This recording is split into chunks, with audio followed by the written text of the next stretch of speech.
नमस्कार बच्चों, 7th class में बचपन पाठ कृष्णा सोबती द्वारा लिखा गया। तो इसमें मैं सबसे पहले आदर्श वाचन करूंगा।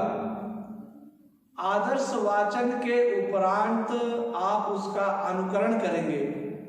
जब भी आप YouTube पर वीडियो देखेंगे तो कुछ समझने से पहले जिस ढंग से मैंने पढ़ा है उसका अनुकरण करेंगे।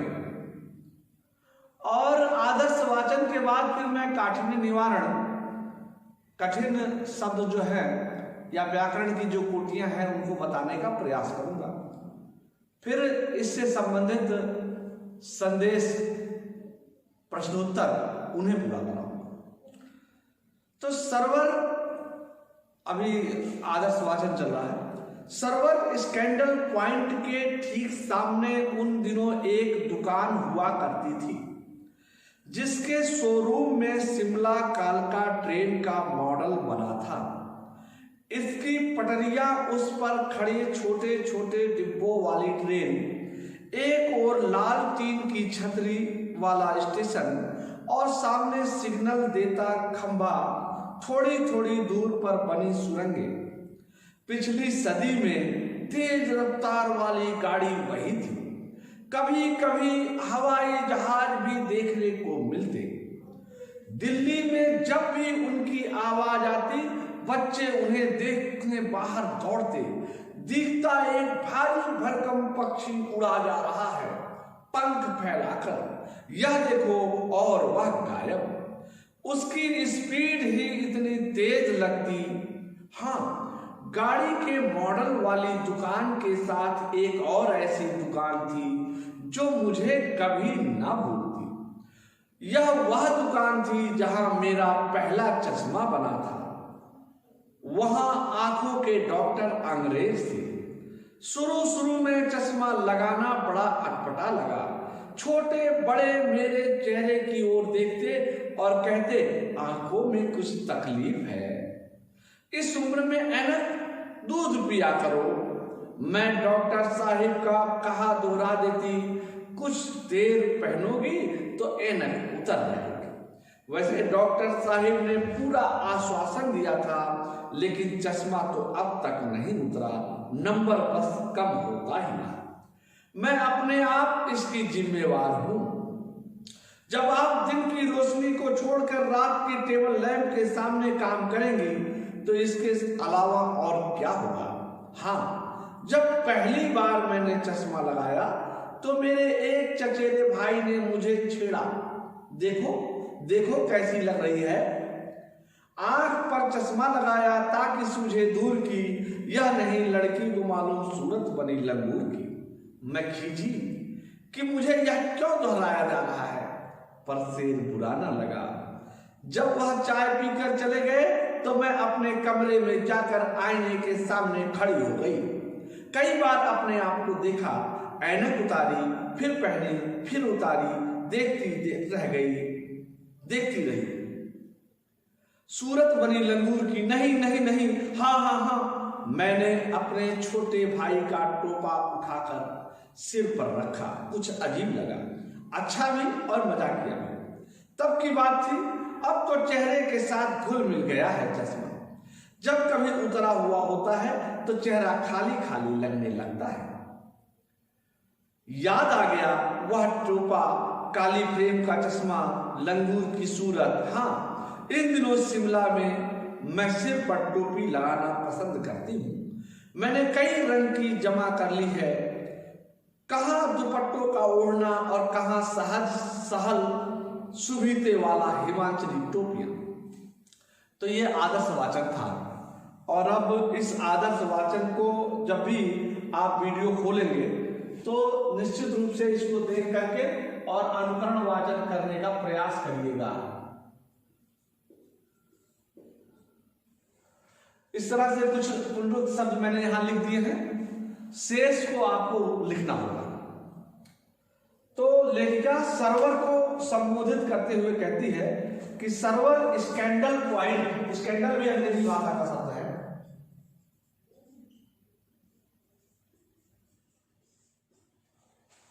तो ये वाद विवाद या रहस्य कुछ इस तरह से चीजें होती हैं, उनके लिए प्रयुक्त होता है। वहां पर एक पॉइंट था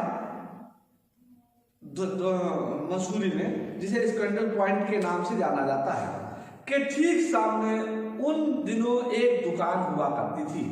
तो देखिए, दुकान संज्ञा है और विशेष्य है। दुकान कितनी है? एक विशेषण है, यह संख्यावाची विशेषण है, संख्यावाची। एक दुकान हुआ करती थी। और शोरूम शब्द भी अंग्रेजी भाषा का है।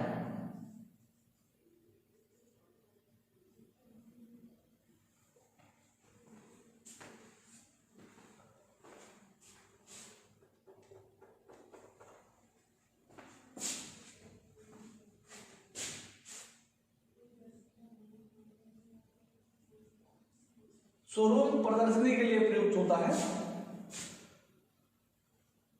तो उस शोरूम में शिमला कालका ट्रेन का मॉडल रखा हुआ था। मॉडल भी अंग्रेजी भाषा का शब्द है। इसकी पटरियां उस पर खड़े छोटे छोटे डिब्बों वाली, देखिए डिब्बे छोटे छोटे,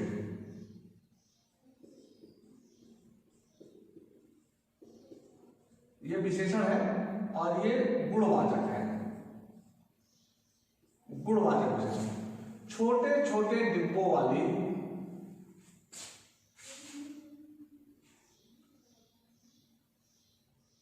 एक और लाल टीन की छतरी। टीन भी विशेषण है।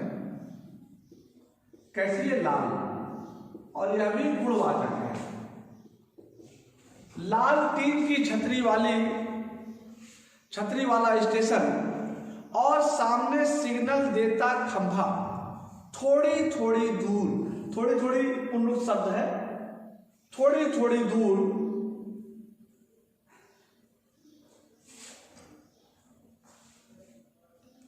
पर बनी सुरंगें। वहां सुरंगें बनी हुई थी जो थोड़ी थोड़ी दूर पर थी। पिछली सदी, सदी भी जो है वो विशेष है, संज्ञा है। पिछली,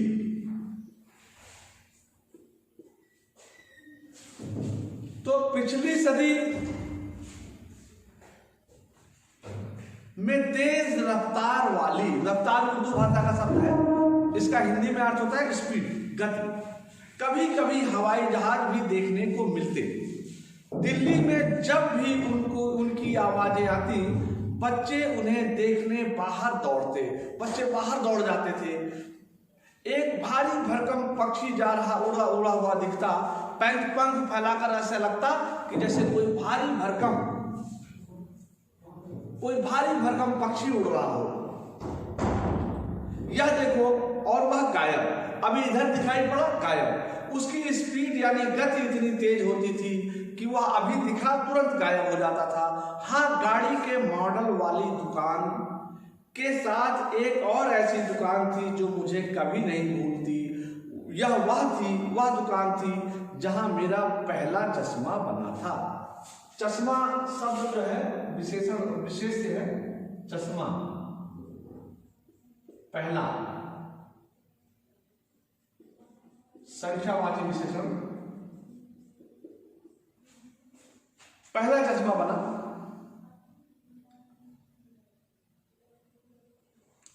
छोटे बड़े मेरे चेहरे की ओर देखते। जब चश्मा लगाया लेखिका ने बचपन में, तो जो भी उसके चेहरे की ओर देखता तो कहते आंखों में कुछ तकलीफ उर्दू भाषा का शब्द है, कष्ट है, समस्या है क्या। इस उम्र में ऐनक, इतनी कम उम्र में ऐनक लगना, इसका मतलब लोग सोचते कोई ना कोई समस्या है। दूध पिया करो बेटा, हिदायत भी देते वो लोग कि दूध पिया करो। मैं डॉक्टर साहिब, डॉक्टर भी अंग्रेजी भाषा का शब्द है, साहिब उर्दू भाषा का, साहब को साहिब बना दिया।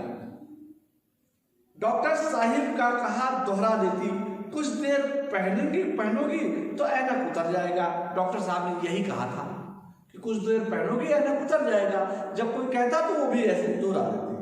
वैसे डॉक्टर साहिब ने पूरा आश्वासन दिया था, लेकिन चश्मा तो अब तक नहीं उतरा। नंबर बस कम होता रहा। मैं अपने आप इसकी जिम्मेवार हूं। अब देखिए, अपने आप जिम्मेवार हूं,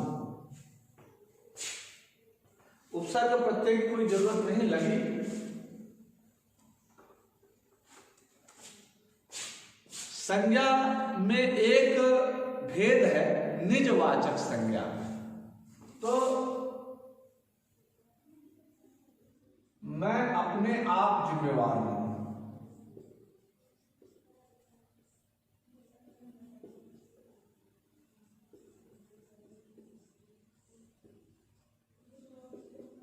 यहां अपने आप जो है यह निजवाचक सर्वनाम है। सर्वनाम का एक भेद है, पुरुषवाचक सर्वनाम जैसे है वैसे ही संबंधवाचक सर्वनाम, इसी तरह से एक निजवाचक सर्वनाम है, एक प्रश्नवाचक सर्वनाम है। ऐसे जो सर्वनाम के भेद हैं उनमें से निजवाचक मतलब अपने को बताने वाला। तो जब कोई सर्वनाम शब्द अपने लिए प्रयुक्त होता है तो उसे निजवाचक सर्वनाम कहते हैं। जैसे मैं, स्वतः, स्वतः, स्वयं, खुद, आप, अपने आप। तो यहां पर अपने आप है, ये निजवाचक सर्वनाम है।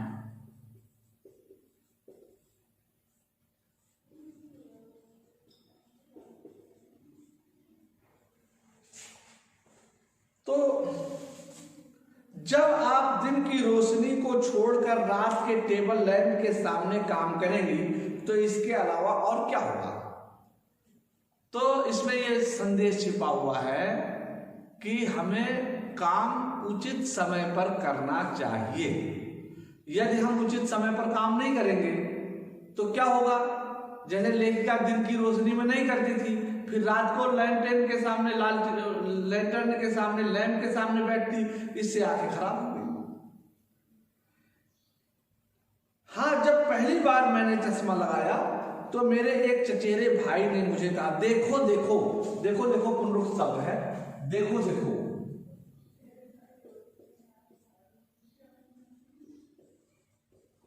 एक ही शब्द की आवृत्ति, एक ही शब्द की आवृत्ति जब लगातार दो बार हो तो गद्य में उसे पुनरुक्त शब्द कहते हैं। तो कहते देखो देखो, अब कविता बनाकर बोलते, आंख पर चश्मा लगाया ताकि सूझे दूर की, या नहीं लड़की को मालूम सूरत बनी लंगूर की। तो उसको चिढ़ाते थे, सूझे मतलब दिखाई पड़े, दूर तक दिखाई पड़े, इसलिए आंख पर चश्मा लगा है। इस लड़की को यह पता नहीं कि इसकी सूरत लंगूर जैसी दिख रही है। मैं खीजी, खीजी मतलब नाराज हुई कि मुझ पर यह क्यों दोहराया जा रहा है, पर शेर बुरा न लगा, कविता बुरी नहीं लगी। जब वह चाय पीकर चले गए तो मैं अपने कमरे में जाकर आईने के सामने खड़ी हो गई। आईना दर्पण के सामने खड़ी हो गई। कई बार अपने को देखा, ऐनक उतारी फिर पहनी, उतारी फिर पहनी, देखती रही, सूरत बनी लंगूर, नहीं नहीं नहीं लंगूर की सूरत नहीं, ऐसा सोचने लगी। देख करके मैं अपने छोटे भाई, देखिए छोटे भाई, ये विशेष है, ये विशेषण गुणवाचक विशेषण।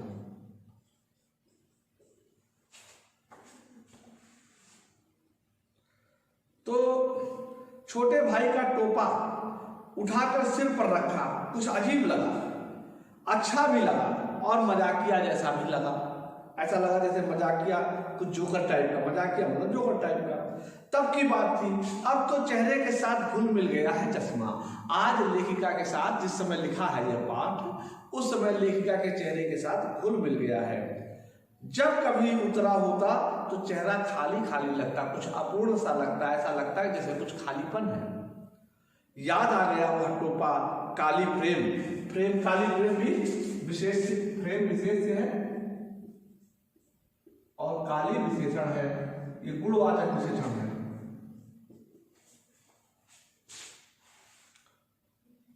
और लंगूर की सूरत, हाँ इन दिनों शिमला में मैं सिर पर टोपी लगाना पसंद करती हूँ। मैंने कई रंगों की टोपियां जमा कर ली हैं, कहाँ दुपट्टों का ओढ़ना और कहाँ सहल सुलीते वाली हिमाचली टोपियां। दुपट्टा ओढ़ना और अत्यंत सरलता से हिमाचल में हिमालयी टोपियां मिलती हैं, उसको पहनना यह बहुत अच्छा लगता है। तो इसमें संदेश जो पाठ में शिक्षा क्या देता है, तो इस पाठ से जगह जगह पर कई अनुच्छेदों में अलग अलग शिक्षाएं हैं। एक सबसे प्रमुख जो शिक्षा इसमें हमें मिलती है वो ये है कि जिस प्रकार से लेखिका ने अपनी जीवनी, अपनी आत्मकथा लिखी है, वैसे ही हमको भी लिखनी चाहिए। दूसरा, अपना काम अपने समय पर करना चाहिए। समय से जो काम होता है वो ज्यादा उपयुक्त होता है। तो आज के लिए बस इतना ही। तब तक के लिए धन्यवाद।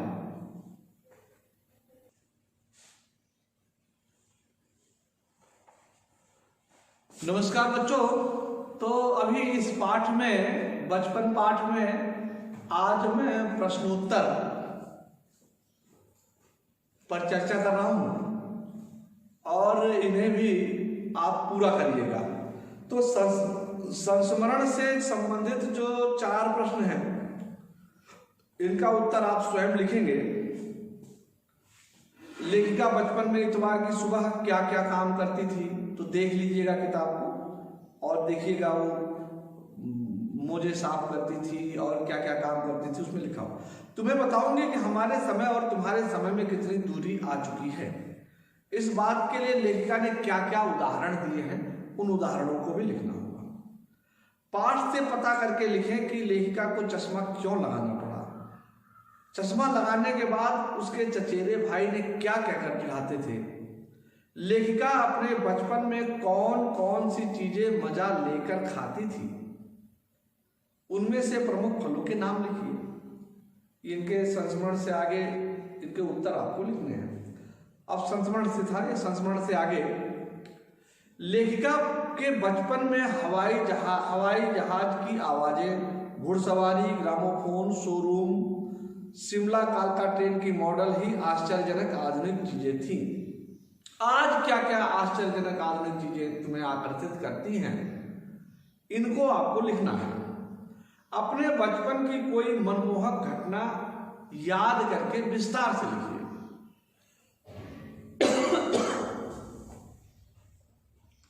भाषा की बात, क्रियाओं से भी भाववाचक संज्ञाएं बनती हैं। जैसे मारना से मार, काटना से काट, हारना से हार, सीखना से सीख, पलटना से पलट और हड़पना से हड़प आदि भाववाचक संज्ञाएं बनी हैं। तुम भी इस संस्मरण से कुछ क्रियाओं से को छांटकर भाववाचक संज्ञा बनाना है आपको। इसमें बहुत सारी क्रियाएं हैं और उन क्रियाओं को छांटेंगे आप, तो उसके बाद जैसे उनको छांट करके उसके बाद उन्हें भाववाचक संज्ञा बनाना होगा। शुरू से आप पढ़ेंगे, मैं तुमसे कुछ इतनी बड़ी हूं कि तुम्हारी दीदी भी हो सकती हूं। हो गया इसमें होना। तो सयाना महसूस करने लगी हूं, महसूसना, ऐसे बहुत सारे शब्द हैं, तो उनको आपको भाववाचक संज्ञा के रूप में लिखना होगा। 4 दिन, कुछ व्यक्ति, 1 लीटर दूध आदि शब्दों के प्रयोग पर ध्यान दो तो पता चलेगा कि 4 कुछ 1 लीटर शब्द से संख्या या परिमाणवाचक विशेषण का आभास होता है। क्योंकि ये संख्यावाचक विशेषण हैं, इसमें भी 4 दिन से निश्चित संख्यावाचक, इसलिए इसको निश्चित संख्यावाचक विशेषण कहते हैं। और कुछ व्यक्तियों से अनिश्चित संख्या का बोध होता है, इसे अनिश्चित संख्यावाचक विशेषण कहते हैं। इसी प्रकार 1 लीटर दूध से परिमाणवाचक का बोध होता है, इसलिए इसे परिमाणवाचक कहते हैं। अब भी तुम नीचे लिखे वाक्यों को पढ़ो और उनके सामने विशेषण के भेद लिखो। तो यहां पर मैंने कुछ लिखे हुए हैं। इसके अतिरिक्त अभी यहां पर 5 वाक्य दिया गया है। इन 5 वाक्यों को मैं लिख रहा हूं।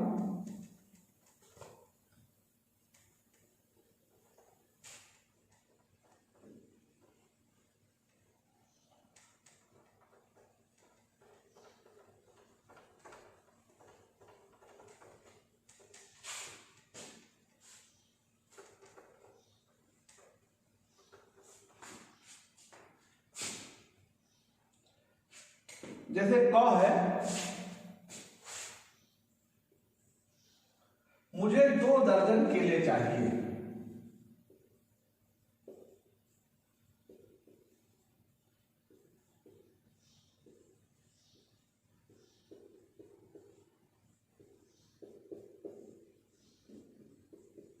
ख 2 किलो अनाज दे दो।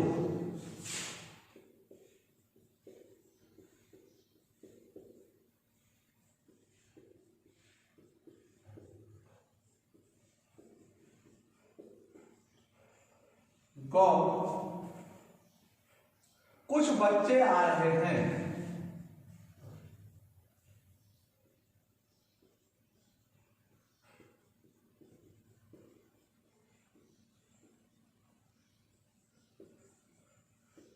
घ सभी लोग हंस रहे थे।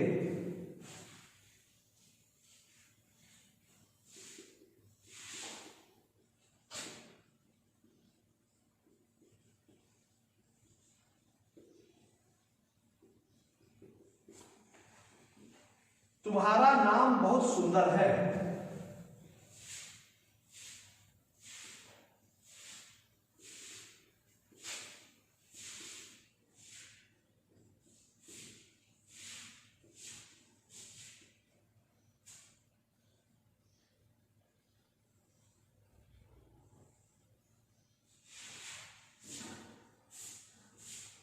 ये रेखांकित शब्द जो है यहां पर, ये विशेषण है।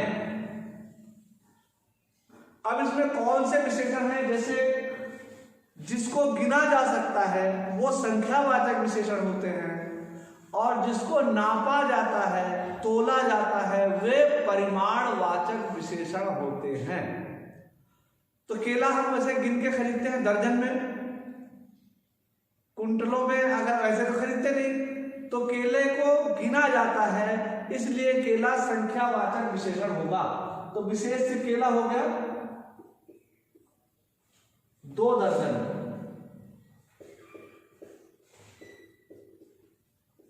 ये हुआ संख्यावाचक। ऐसे ही 2 किलो, किलो में तोला जा रहा है तो परिमाणवाचक, नहीं निश्चित परिमाणवाचक होगा। अनाज 2 किलो,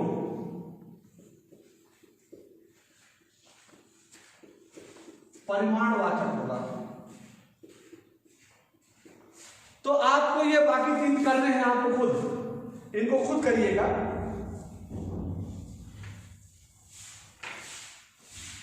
कपड़ों में मेरी दिलचस्पियां मेरी मौसी जानती थी। इस वाक्य में रेखांकित शब्द दिलचस्पियां और मौसी संज्ञाओं की विशेषता बता रहे हैं, इसलिए इन्हें सार्वनामिक विशेषण कहते हैं। सर्वनाम कभी कभी विशेषण के रूप में आता है। पाठ में ऐसे 5 उदाहरण छांट कर लिखिए। तो देखिए, जब कोई सर्वनाम संज्ञा की विशेषता बता रहा हो और संज्ञा से पहले आया हो तो उसे सार्वनामिक विशेषण कहते हैं। यहां मेरी सर्वनाम है, दिलचस्पियां संज्ञा है, तो इससे पहले मेरी आया तो सार्वनामिक विशेषण हुआ। ऐसे मौसी संज्ञा है और मेरी आया तो सार्वनामिक विशेषण हुआ। ऐसे ही आपको पाठ से छांट करके 5 उदाहरण लिखने होंगे। एक बार और बता दे रहा हूं, सार्वनामिक विशेषण क्या है? जब कोई सर्वनाम विशेषण के रूप में प्रयोग होता है और संज्ञा से ठीक पहले आता है तो उसे सार्वनामिक विशेषण कहते हैं। तो पाठ से आपको 5 विशेषण छांटने होंगे। आज के लिए इतना ही, तब तक के लिए धन्यवाद।